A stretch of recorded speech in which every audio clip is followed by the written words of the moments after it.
কি যে মন খারাপ আমার। ছেলেকে নিয়ে গেলাম কালকে হাসপাতাল, কুকুর কামড় দিচ্ছিল তো ওই জন্য নিয়ে গেছিলাম।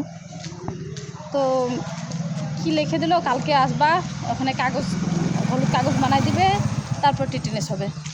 এবার আসলাম, হাসপাতালে গেলাম, ওখানটায় দেখি প্রথম পর্চির মধ্যে এত দেরি, তারপর আবার ডাক্তারের দেখাও, ওখানে এত দেরি, এরপর বলে কি ওষুধের দোকান যাও, আবার ওখানে এত লম্বা রাস্তা, বাপরে বাপ, এত ভিড় এত ভিড়।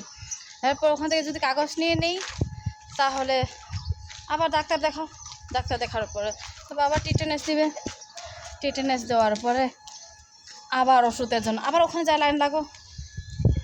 চলে আসলাম বাড়ি। দেখো এই যে দেখেই মাথা গরম হয়ে যাচ্ছে আমার। আজকে এত রাগ উঠতেছে না আমার, কি বলবো। যাওয়া যায় ছোট বাচ্চাকে ছাইড়ে, এত দেরি হয়, বাচ্চাটাকে খিদা লাগে না, ভালো লাগে না। আর কালকে থেকে আমার খুব মন খারাপ, ওই কুকুর কামড় দিছে বলে।